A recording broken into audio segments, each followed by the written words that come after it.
Welcome to another episode of Mystic-Skeptic Radio. Today we're going to be delving a lot of different topics. If you'd like to introduce yourself briefly and tell us what are the topics that you discuss on your YouTube channel. Thanks for having me. I'm Angelus Irae, and I actually have a wide variety of content covering basically my hobbies, which include some video games, but also nature, because I like to feed my squirrels and hang out with them. And, I love small furry animals and they love me.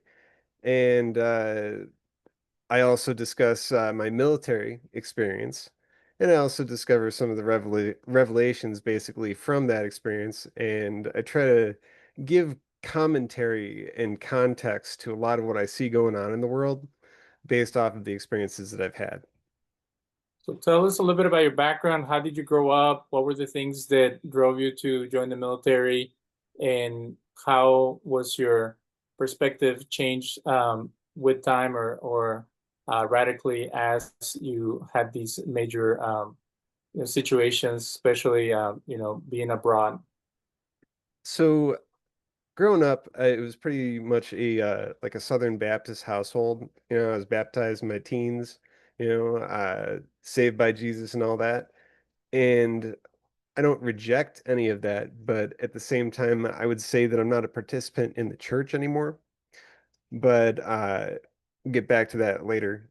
Basically, very traditional household. I was a good student and all that.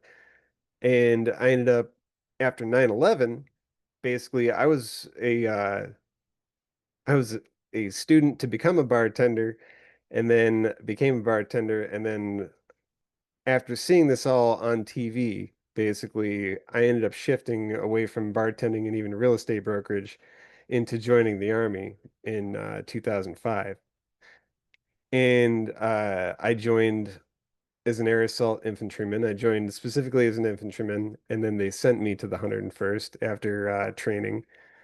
And basically, by that October, we were getting ready to leave. I just finished air assault school, first time go at that school. And we were leaving for Iraq. We spent about a month basically staging up in Kuwait and kind of acclimating to the area. And then, it was right into Baghdad International Airport. And, our mission there was basically explosive ordnance disposal. Is like I was escorting them. And then PSD, which is the personnel security detail, which it's like VIP escort, basically for our brigade commander, the brigade deputy commander, and the brigade command sergeant major, each with their own kind of separate mission purview. Some of it was going out and actually interacting with a lot of, people at checkpoints, going over to the old Ministry of Defense, building up relations even with Muqtada al-Sadr. We ended up putting Muqtada al-Sadr on the payroll. And that deal, well, because Sadr City was my backyard for a year, it sucked. But the deal we ended up making with them was that we would pay them, and then we would stay out of Sadr City, and they would let us know when anything was coming through the border from Iran. So basically, because we were getting a lot of roadside bombs that were going off on us and killing our guys that were factory built in Iran. They're called explosively formed penetrators, EFPs. And basically it's like copper grape shot in these coffee cans, and it's soldered on, and then they put them up in like an eight array of them, and they'll hide them inside dirt piles in the side of the road or in the median of the road, and then remote detonate them, right? And then it ends up piercing through the armor because it heats up beyond the threshold of the armor, and then kills everybody inside. So, uh, yeah, we were dealing with that, and that was why we made that deal with them. And we also, we ended up two of the guys that were killed in our unit were killed because of these explosively formed penetrators, and a third because of a sniper. And he was a younger guy too. And that's the thing is you tell people to get down in the turret, but they don't necessarily, they get complacent. Complacency kills. And it's kind of a message that has stuck with me is this idea that eternal vigilance is our job. We need to, because that's the thing is if we don't, it's gonna slip. It's all gonna slip away. But moving along, made it through Iraq, came back, did a whole bunch of training, and then went back to Afghanistan. And then in Afghanistan, basically did the combat logistics patrol team, which included the explosive ordnance disposal escort, the bomb squad. And we were dealing with mostly like daisy chained IEDs and old Russian mines that were set up alongside the road, basically repurposed from the days of Russian occupation to kill us. And so that was a rough deployment, but that's the thing is like at some point we had thankfully we had air support on like every mission because the battalion commander was a former aviator. So we had at least like an A-10 Warthog on the station, and I love the A-10 Warthog. It's basically a gun with a plane built around it, but and it carries a whole bunch of bombs, and it can wide array of sensors.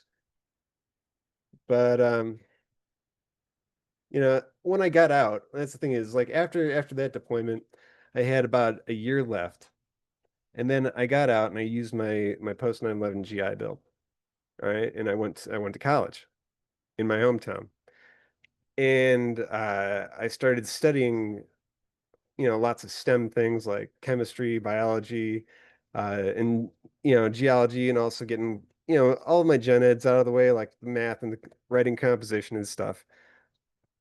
But I also started taking religion courses, and I also started taking yoga courses and lots started using my GI Bill to basically learn about all these different stress management techniques that I could do. And this kind of like got me more into experiencing things related to like the Kundalini, which is involved with yoga and a type of meditation that's tied into pranayama breathing, which is like a 4-4-8 breathing interval. It's where you breathe in through your nose for 4 counts or 4 heartbeats. You hold it for 4 counts or 4 heartbeats, and you exhale through your mouth for 8 counts or heartbeats. And then you basically just repeat this interval over and over and over.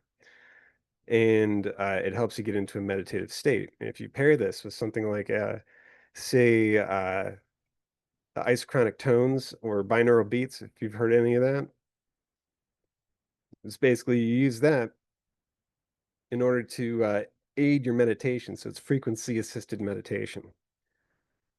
And I think that has opened up all types of meditative states and transcendental meditation that have gotten me deeper into interest with psychedelics. And I do have some experience with psychedelics as well, which has kind of influenced my perspective along the way. And of course, I'm interested in Taoism as well. I've been following that for basically 20 plus years now, including things like reishi in my diet and agarikon and lion's mane, as basically traditional Chinese medicine herbalism, because the idea is to slow down the aging process so that I can live a better life here on Earth and, be able to still have influence over the material world while I'm here, right?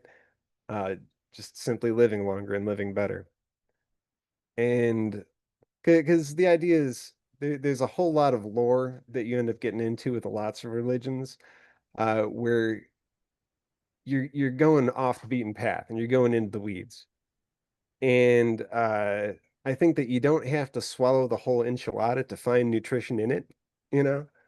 And so the idea being that you can find the wisdom where it is. You don't necessarily have to go with absolutely every edict or verse or hadith or whatever that may be that's going to be the laws of that religion. You can say, this works, this is practical, this is the framework that this was written in, you know? And so I can find benefit from that. Angelus, before we delve into spirituality and psychedelics, do you feel like you have PTSD from your experience? And then a controversial question for you, and I say with all due respect, um, what do you think about Veterans for Peace and individuals like that? They would say that any country that is invaded, kind of like a Red Dawn situation, a movie from the 80s, has the right to blow up and destroy the enemy for whatever reason. So let me work backwards from that. I would say definitely not. They don't have that right. And especially if we're there to help, you know, and we were there to help. It wasn't just a patch, the ISAF patch. We were actually there to help. But you know, yeah, I definitely have PTSD, no doubt about it. And I've had to find all of these different methods that include, like the breathing exercises and exploring lots of different spirituality, as well as including cannabis as part of my regimen in order to just basically keep calm and be able to get to sleep and stay asleep. Because it's helped me basically shut down the dreaming process because dreamland is not a place I like to go. It's just how I live. What, as things have come out about the Iraq War and kind of like the botched getting rid of the Taliban in Afghanistan, do you feel betrayed by the government? Do you feel that things just didn't pan out, or do you feel that it is give and take dealing with people from that region who have different worldviews? That's a good question. Basically there's a pattern that I've observed throughout basically since Vietnam. And it's the idea that there's look, I like the idea of peace, but I believe in peace through superior firepower and basically walking softly and carrying a big stick. But you have to use the stick so that people believe you're going to use it. So with Vietnam, Vietnam was defunded by peaceniks, and we didn't lose Vietnam.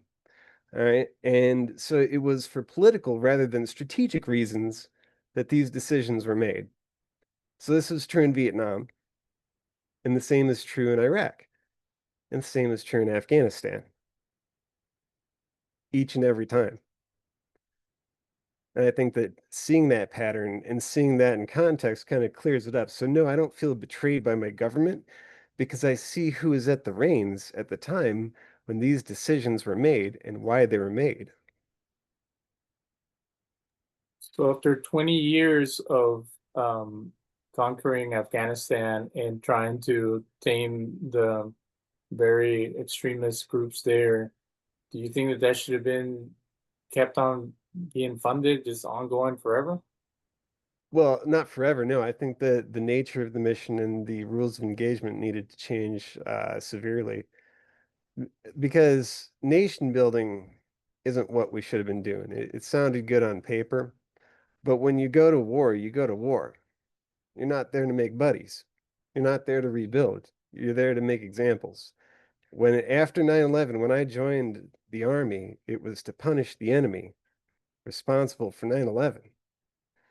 And that's the thing is there's been lots of propaganda on both sides about the truth of 9/11 and the truth of the war in Iraq. And the truth is there were WMDs in Iraq, and those that weren't shuffled off to Syria to invade UN inspections were later found in the hands of ISIS.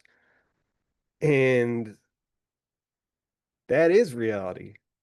And that's the thing is there's also a hijacker training site in Salman Pak in Iraq. So 19 Muslims committed 9/11, but they had the support of a much larger kind of architecture, much larger framework that was supporting and celebrating that action. Who do you think was the main culprit? Well, I would say those 19 Muslims are the main culprit because I hold people responsible for the actions that they take, merit of their actions and all that. But who was funding them and pushing, supporting their decision to do that?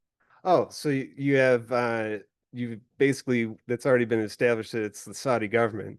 That basically there was elements of the Saudi government that were doing that. That's the thing is I pull no punches. I don't care what kind of contracts we have internationally. I'm about speaking the truth on this. you know. According to Mustacho Man, Ian Carroll, and Black Hitler, Candace Owens, it was the Israelis that did all this to take over all the Middle East. Yeah, if we believe them. That's the thing is we know with Candace Owens and Tucker Carlson, as I like to call him now, uh, it's basically they are now paid for by Qatar. So as presenters, they're paid for by people who specifically hate Israel, who specifically hate the Jews, you know? But what about the idea that it was an inside job to keep the U.S. Strong for another 100 years? No. That's silly to me. That's like flat earther thinking to me, you know?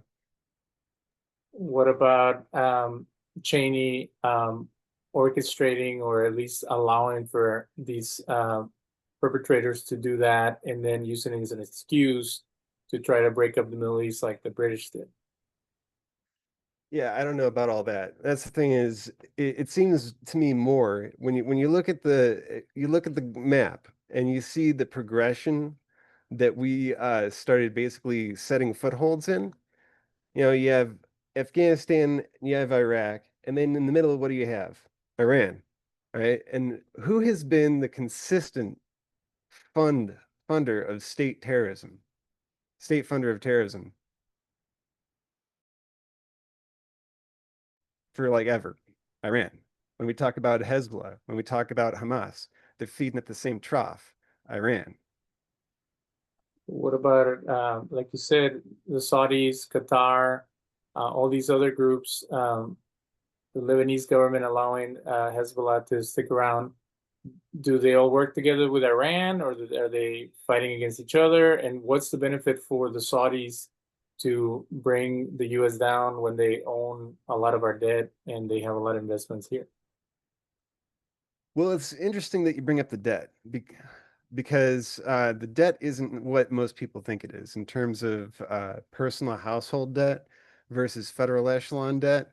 So the fact that they hold debt doesn't necessarily mean that they hold sway over our country. Just like the CCP, China holding some of our debt doesn't necessarily mean that they hold sway over our country because we hold a lot of theirs too. You know, you, it, I don't know how familiar you are with competing currencies, but basically the idea is all of these monetarily sovereign nations that have some type of interaction trade-wise they invest in each other. So we invest in China and China invests in us. And similarly, this isn't just with money. This is also with research. This is with goods, you know.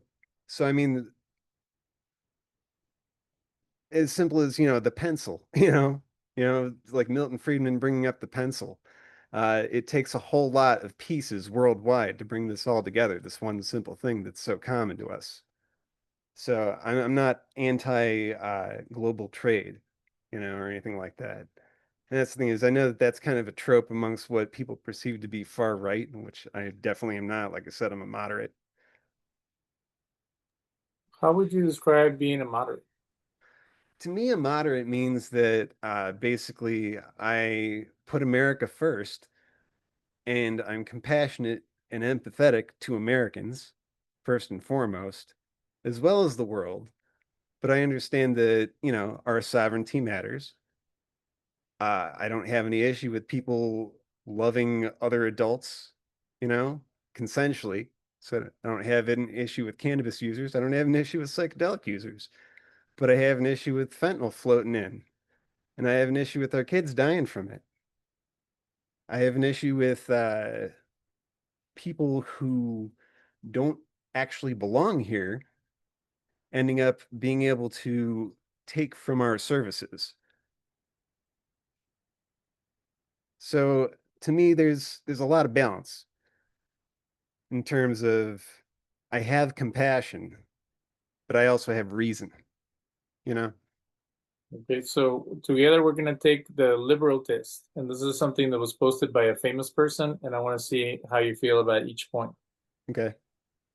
I'm a liberal, but that does not mean what a lot of you apparently think it does. Let's break it down, shall we? Because quite frankly, I'm getting a little tired of being told what I believe and what I stand for. Spoiler alert, not every liberal is the same, though the majority of liberals I know think along roughly. Number one, I believe a country should take care of its weakest members. A country cannot call itself civilized when its children, disabled, sick, and elderly are neglected. Period. Yeah, I agree with that. And I know that we can fund it at the federal echelon. We can also end homelessness with the McKinney-Vento Homeless Act. Okay. Point two, I believe healthcare is a right, not a privilege. Somehow that's interpreted as I believe Obamacare is the end of all. Um, this is not the case. I'm fully aware that ACA has problems, that a national healthcare system would require everyone to chip in, and that it's impossible to create one that is devoid of flaws. But I've yet to hear an argument against it that makes sense. Let people die because they can't afford healthcare. A better alternative, I guess he's saying that would be a better alternative. I believe healthcare should be far cheaper than it is, and that everyone should have access to it. And no, I'm not opposed to paying higher taxes in the name of making that happen. So healthcare, I consider to be, first of all, a service is not a right. Because if you make a service a right, then you're saying that you're entitled to the labor and skills of others. And you know what that is? That's slavery. We don't do that here. Uh, as far as the healthcare, I'm not against the idea of either UBI or nationalized healthcare. I'm actually for both, but it has for it to work, all right, while maintaining the value of our currency without putting everybody under crushing debt in the private sector. We have to have the External Revenue Service, and we have to get people out of the United States who are not citizens so that they are not a drain on that system. Because there is still, it's not a infinite blank check, what this monetary sovereignty is. It's responsible infrastructure investment is what it is. But the only thing I have with your response is why is there unlimited money for war? 50% of the budget is for military, um, whatever research, buying more bombs, starting more wars. And you say we can end homelessness. Why can't we give everyone health care and stop starting or keep developing conflict everywhere else and funding other people's wars like we're doing with Ukraine and Israel? Well, like I said, the federal echelon is the bakery, so federal funds are not a pie to be split up because it's not revenue dependent, which means that it doesn't matter whether we tax the rich because all taxes due at the federal echelon is maintain the value of the currency. So there's value there is money for whatever we choose as policy. So elections matter and policy direction matters. And it's a matter of who is making that policy, who's setting that policy direction. So that is the answer to that question is why is that the case? Because of who is basically shifting in the policy through the bureaucracy at any given time. So if all Americans say we're not going to vote for you if you support war and you give more money to the military, it would shift we would only hire congressmen and presidents who would fund American services versus funding other people's wars. Well, it's not an either or situation is what I'm trying to communicate is that we can fund it all. And it's not just like funding other people's wars because we have a stake in those wars as well, you know. So it's not necessarily something that's like, oh, well, if we stop doing this, then we can do this. We can do it all. It's a question of how do we prioritize those funds? Do we allow it to turn into like a Sam Bankman-Fried money laundering scheme, which was used in Ukraine?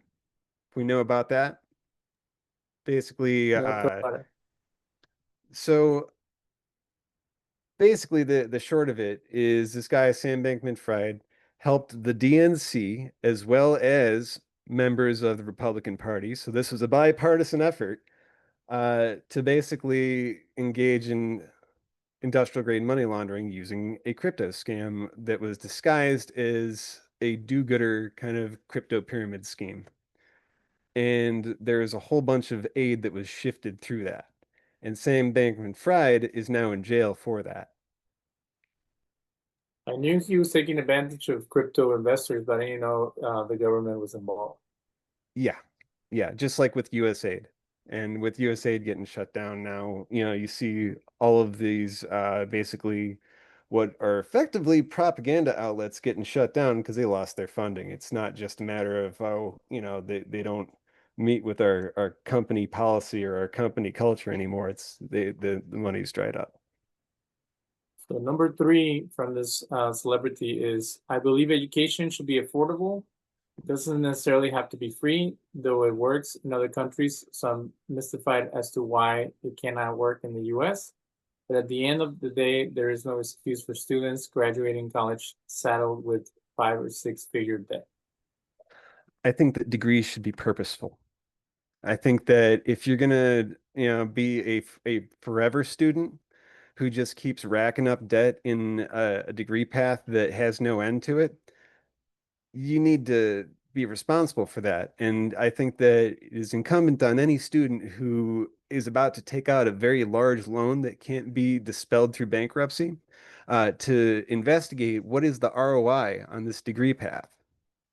Is this going to actually have economic value, or is this just a really expensive form of belly button examination? You know? So that said, I believe that education is something that all the way through trade school, but not necessarily through like these fluff degrees that used to be the kind of like the guideposts, like this is the benchmark. You meet this benchmark with your bachelor's of liberal arts or whatever, and then suddenly you can get any kind of basic government job, right? And we acknowledge that the federal government is the largest employer in the United States of America, and that to get lots of these jobs with the federal government, you need to have a bachelor's degree, at least, you know? Mm, What I defer with you is that if you want to be an expert on, Alaskan mines or whatever, that's fantastic. Like I think it should be like in Venezuela where everybody has a doctorate because it raises the awareness and the knowledge base, even if it's subjects that we're not interested in. If education was free, then everybody would have more critical thinking skills, and then they would make better decisions. I almost feel like many cults, they want to keep people ignorant, so then it's easier to manipulate. And that's the thing is I'm a big fan of education, but teaching people the truth, which is why I teach people every Friday directly from, say, for example, the most cherished texts of Islam, because I believe in being candid. I believe that if we're going to approach something and call it academic, then we have to be truthful, which means that we cannot run it through a filter. We cannot sanitize it. We have to call it for what it is. We have to identify the sources, and then we have to point to where we see those behaviors based on what we see in the texts. And we'll get that at the end of our show, but I want to finish this because as someone who has studied Judaism academically, I have a couple of points that I want to see if you have experienced them while you've been studying different religions.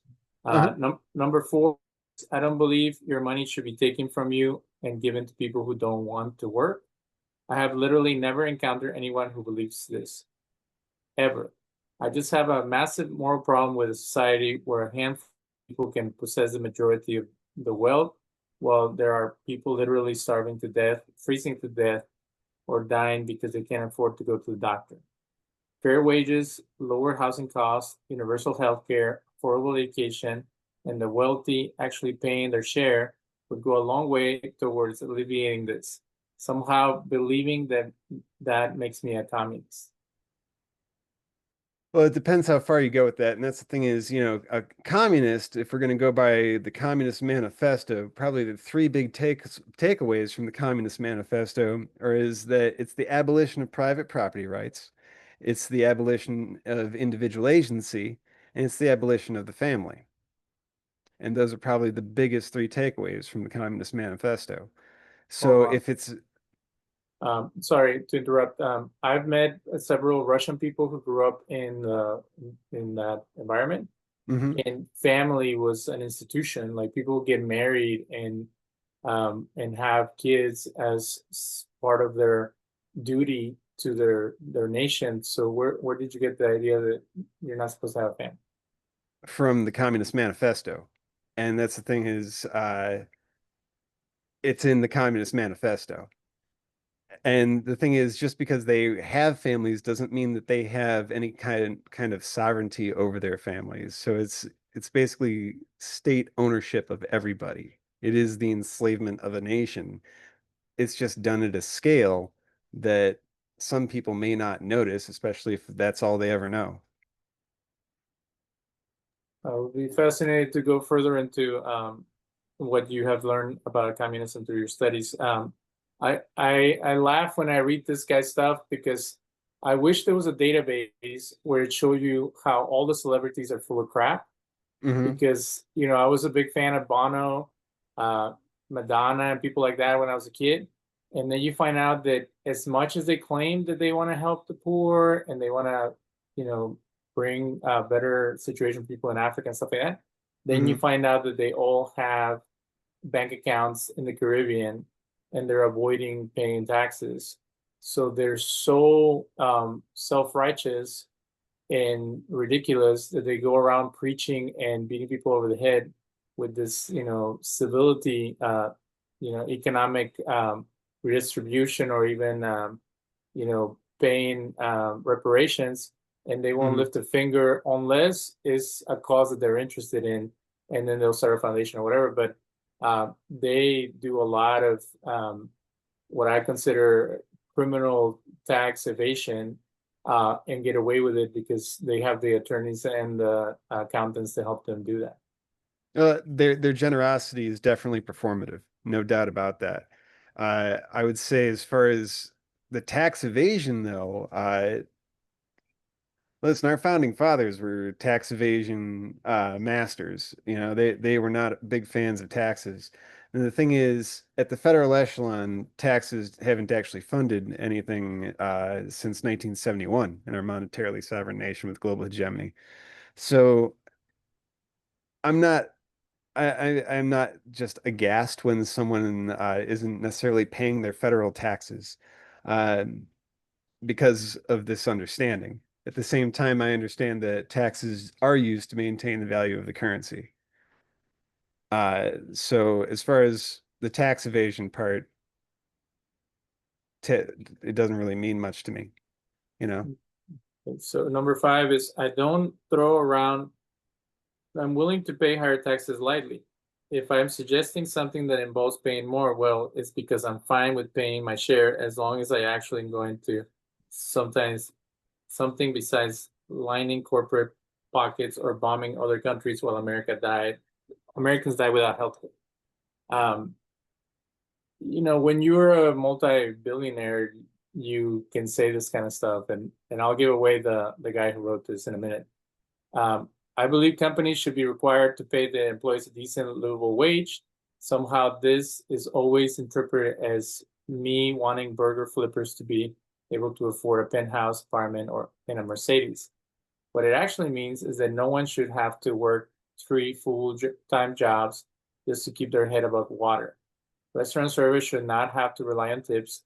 Multi-billion-dollar companies should not have employees on food stamps.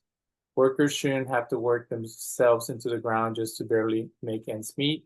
And minimum wage should be enough for someone to work 40 hours and live. Yeah, I'm a big fan of the federal job guarantee. If you, I highly recommend that everybody read Stephanie Kelton's The Deficit Myth. Uh, Probably my favorite author on the subject. And then, of course, the founder, Warren Mosler, he's a hedge fund manager who is the founder of MMT, modern monetary theory. And it's not necessarily a theory, it's more of a just a description of the way things work when it comes to money in the US, right?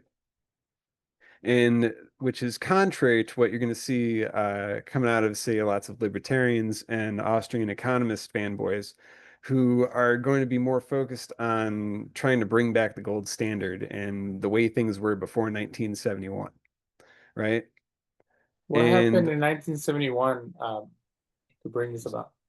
oh, so in 1971, basically, we ended the gold standard, and we in America, we created the USD as a fiat currency. We transformed it into a fiat currency. So that means that through responsible spending and policy that's focused on things like infrastructure and maintaining global hegemony, we are able to continually grow and spend whatever we need to, not necessarily anything that we want to, but whatever we need to. And this is going back to what you were talking about, dispelling the myth of the idea of, say, UBI or a federal job guarantee or a minimum wage. Like the minimum wage to me is a laugh. We need a living wage. Absolutely, we need a living wage because, and that's the thing is if you have UBI, then the free market can kind of decide what it wants to pay at that point based off of, all right, they need that. So they're going, if you want help building your dream, you're going to pay for it, right? And if everybody's needs are already met with UBI, then the universal basic income, and I'm not saying everyone, I'm saying every citizen. And this goes back to some of my issues earlier I was bringing up is that we need to get people out of here that don't belong here because they will end up being a drain on the system and that drain. But if we have UBI for all citizens, then we can basically ensure a basic quality of life for all American citizens. He says in number 7, I'm not a Christian. I have no desire to stop Christians from being Christians, to close churches, to ban the Bible, to forbid prayer in school, etc. By the way, prayer in school is not illegal. Compulsory prayer in school is and should be illegal. All I ask is that Christians recognize my right to live according to my beliefs.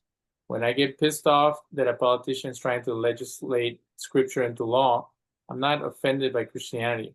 I'm offended that you're trying to force me to live by your religion's rules.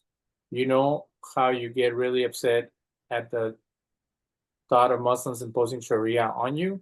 That's how I feel about Christians trying to impose biblical law on me. Be a Christian, do your thing, just don't force it on me or mine. That is the secular take, the purely secular take. And I'd say when it comes to governance, that there should be a separation of church and state. I also acknowledge that the laws are going to reflect the character and beliefs of the people who make them. So there's me being a moderate.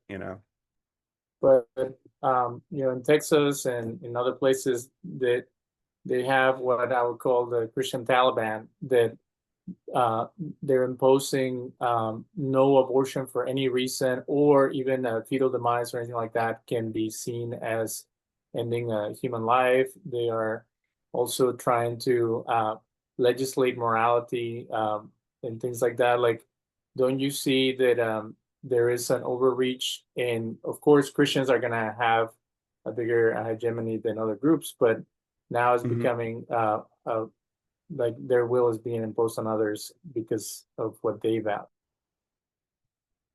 So as far as it, calling them the Christian Taliban, I don't know about that, but and we're talking about isolated, very this is what I like to call the Naxalt fallacy, the not all X are like that, which is drawing attention to this very, very small part of the population and then defining everybody who's under the curve by that small outlier. And the thing is, that's not who Christians are in the majority. That's not who Jews are in the majority. They're not trying to impose their will on others.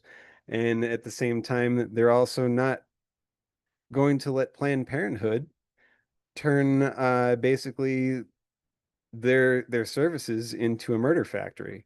And it's the thing is there has to be a line drawn. And I think that the reasonable point to draw that line is long before that child has a heartbeat, not right up until birth and not right after birth, as they were trying to believe in Pennsylvania or something like that.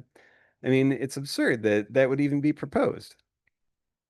So So what I know about the, what was it called, the original thing that made abortion illegal?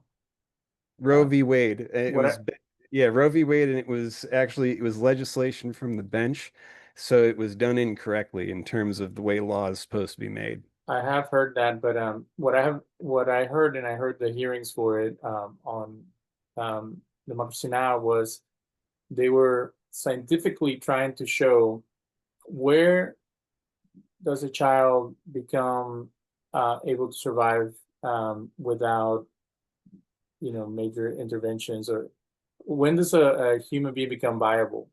And Hmm. the compromise was 6 months back then. Now they can do it in 5 months. But the idea was, if the child cannot survive, then it's okay to abort. But if the child can survive, then it is, unacceptable. And then everybody was happy. And then it was okay like that for 30, 40 years.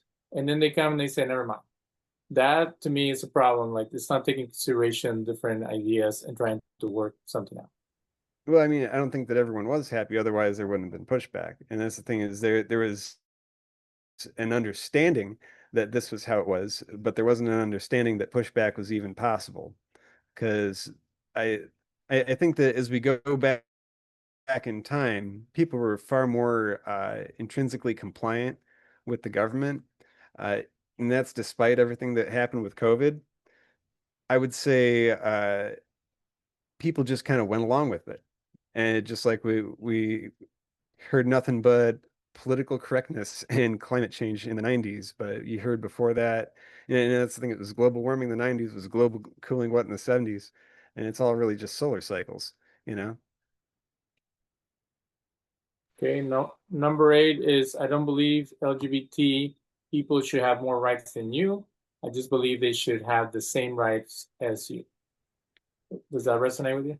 Well, I don't hate anyone who is LGBTQIA plus or any of that, you know, unless they're a pedo. I hate pedos, and I hate pedos unapologetically. But as far as equal rights, I think there's some nuance that we should get into the meat of here in terms of what is an equal right. Should a 6'6" guy in drag be able to beat up a female in the ring? No. Should men in dresses go into female restrooms in order to masturbate and then post on social media about it while there's females and children in there? No. Should they be able to acquire housing and vote? Yes. Should they be able to get public utilities like water and then electricity? Yes.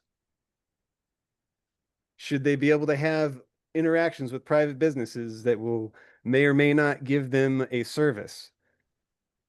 Yes. Should they be able to boycott those services? Of course, they should be able to boycott those services, but should they start ruining those businesses entirely? No. And I think that whole bakery thing was really the beginning of that flame that just went out of proportion with cancel culture. You know, and Well, I any think type of harassment should all be treated the same.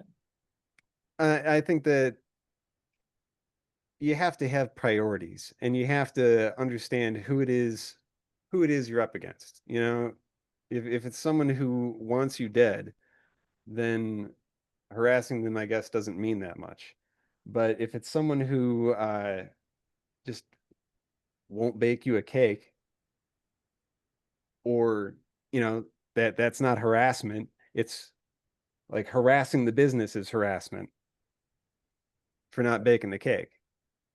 Right. So, but then there's discrimination laws and stuff like that. So that's a very complicated subject. I want to get through this and then we can laugh about who the guy is. Nine, I don't believe illegal immigrants should come to America and have the world at their feet, especially since this isn't what they do. Spoiler, undocumented immigrants are ineligible for all these programs they're supposed to be abusing. And if they are stealing your job, it's because your employer is hiring them illegally. I believe there are far more humane ways to handle undocumented immigration than our current policies, i.e., detaining children, splitting up families, ending DACA, etc. Yes, and those illegals basically end up driving down wages even further as a result, in addition to raising the cost of housing and reducing the overall availability of goods and services. But this guy is pretty much saying that he would be cool with what is it called when you let everybody become citizens, amnesty. Uh, how do you feel about Yeah, I do not agree with amnesty. I think that there are people that disrespects all the people who got in line and did it right. it? So do you know that there's a ban for or there's a cap for Mexico, Philippines, China, and India? So there's really no way to do it right if you're coming from those countries unless you have tons of money. Well, they don't have a right to be here and they don't have a right to come here. It's not a right, a human right to become an American citizen. So similarly, I couldn't go to Guatemala and vote in a Guatemalan election. So there's no reason that Guatemalans should come here, particularly illegally, and then presume that they have some say in our society, as an example. Okay, you can click that on later. Number 10, I don't believe the government should regulate everything, but since greed is such a driving force in our country, we need regulations to prevent cut corners, environmental destruction, tainted food, water, unsafe materials, and consumable goods or medical equipment, etc. It's not that I want the government's hands in everything. I just don't trust people trying to make money to ensure their product practices, etc., are actually safe. Is the government devoid of shadiness? Of course not. But with those regulations in place, consumers have recourse if they are harmed, and companies are liable for medical bills, environmental cleanup, etc. Just kind of it seems like common sense when the alternative to government regulation is letting companies bring their bottom line into the equation. Well, I mean, their bottom line is part of the equation, but I'm not going to be the first to line up and defend, the bottom line of corporations necessarily. I understand that there is a trickle-down effect in terms of passing on the cost, but I think that there's also some pushback from that when it comes to the actual wages being paid, being able to meet those costs, those prices. Um, as far as the, people who are not necessarily contributing to our economy. That's the thing is we're told that these people will end up putting money into Social Security and things like that when Social Security is a federal program and therefore self-funding. So basically it ends up being just a shell game in terms of a fund getting shifted around because Social Security is always going to be solvent because it's a federal program. They can print the money for anything they need. So I don't know if that adequately answers your question or anything like that. I believe our current administration is fascist, not because I dislike them or because I can't get over an election, but because I've spent too many years reading and learning about the Third Reich to miss the similarities. Not because any administration I dislike must be Nazis, but because things are actually mirroring authoritarian and fascist regimes of the past. See, I don't see it going that direction at all. And that's the thing is when we talk about things being authoritarian, let's talk about the fact that the vaccine mandates that we're trying to get pushed through with Biden. Now, that's authoritarian. And that is actually against, I can't remember off the top of my head what exactly which one it was, but I believe it's Nuremberg Code. And you cannot coerce people to take an experimental drug uh, just to keep their job. Can't do that. That's violating someone's human rights. But then the drug get developed and originally became available during the Trump administration, and it was both sides of the Congress that approved the implementation of the vaccine mandates. Yeah, brought to you by Pfizer. And that's the thing is there is a really big propaganda machine that was pretty ubiquitous, brought to you by Pfizer. Every bit of news, all entertainment brought to you by Pfizer. All right. So there was a big push, and that's the thing is Trump, he he made a an effort, and that's the thing is he was, I believe, at that time in over his head, so he handed the reins off to Fauci and Dr. Birch, right? And when he did that, I think that that's when things got a little bit off the rails because he thought he was checking the boxes, and he was like, all right, so I'm going to leave this to the experts. All right. And so leaving it to the experts, look where that got us. But firing people that don't agree with him, coming after um, judges, um, having loyalty pledge. You don't see any of those things as fascist? What I see the lawfare that was used against Trump leading up to this presidency as being rather fascist. What can they As both be true? what do you mean? Both the Democrats and the Republicans are fascist in the sense of they're authoritarian and totalitarian in the sense of they just use people and move stuff around and it's all for self-benefit. I would say in general that the Republicans are pathologically hands off, and to a fault, which is something I dislike about them, because they aren't as hands-on as I'd like them to be. But the problem is that the left is unapologetically authoritarian when it gets power. And this is something that we see because the left is accustomed to being in charge. They're accustomed to having power. They know how this machine works. And so you end up seeing the Rand Pauls, basically these be more like a controlled opposition. They're there like the court jester in order to say the libertarian thing, you know? And they're there to be an ideologue, but they don't actually get anything done. And you look at their voting record and they still end up voting against the American people. And that's the problem is that we have lots of people on both sides of the aisle who are voting against the American people.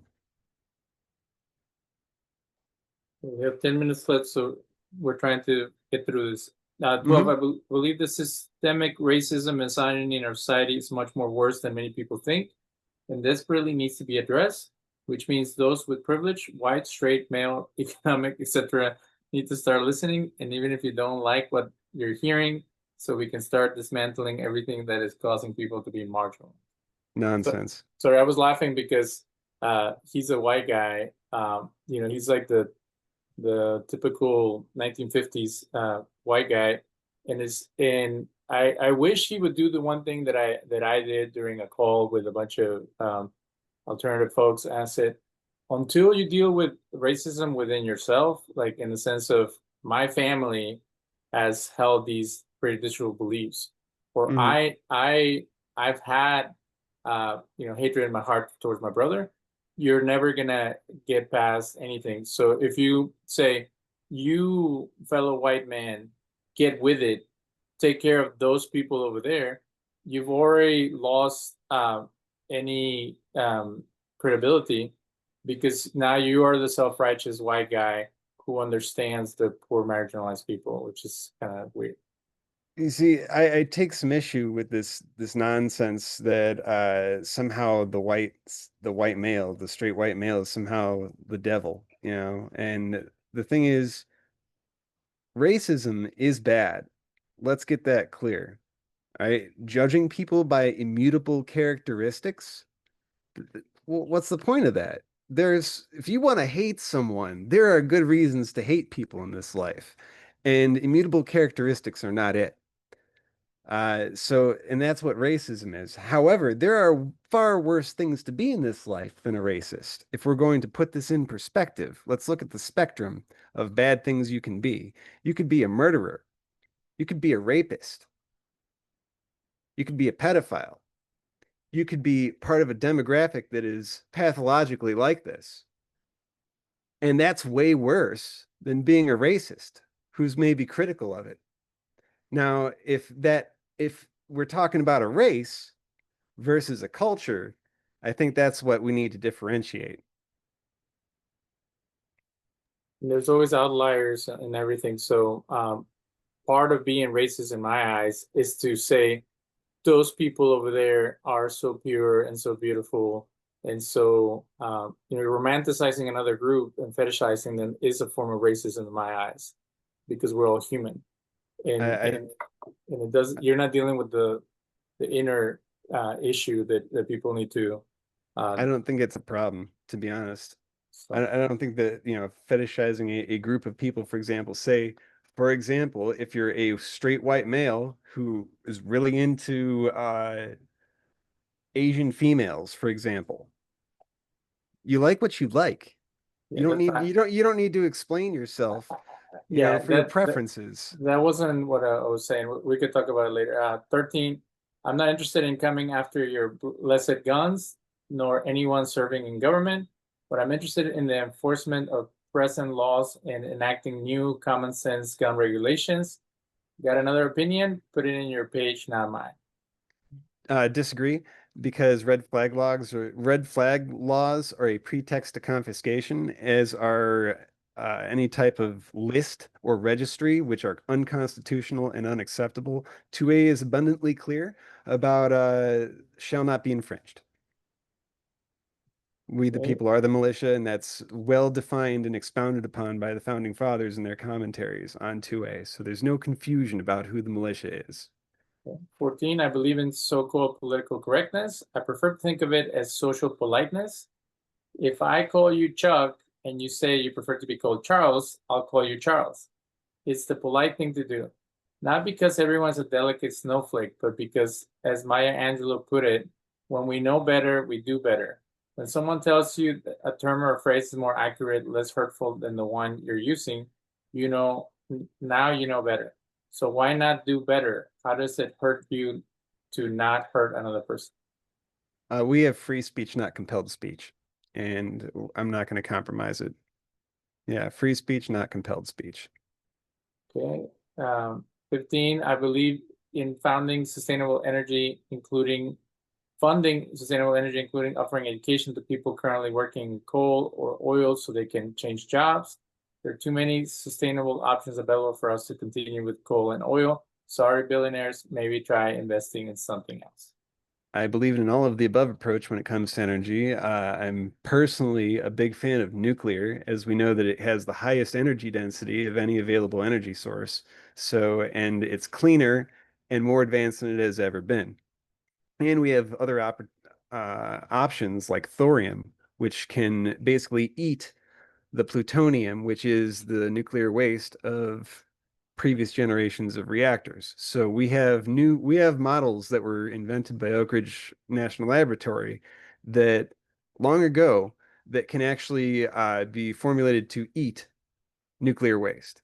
So I believe in all of the above approach, but I don't believe that we should be wasting money on things like the windmills. I think that solar panels have their place. I think that cyanobacteria technology is pretty interesting, but in the end, fossil fuels are basically as green as any other.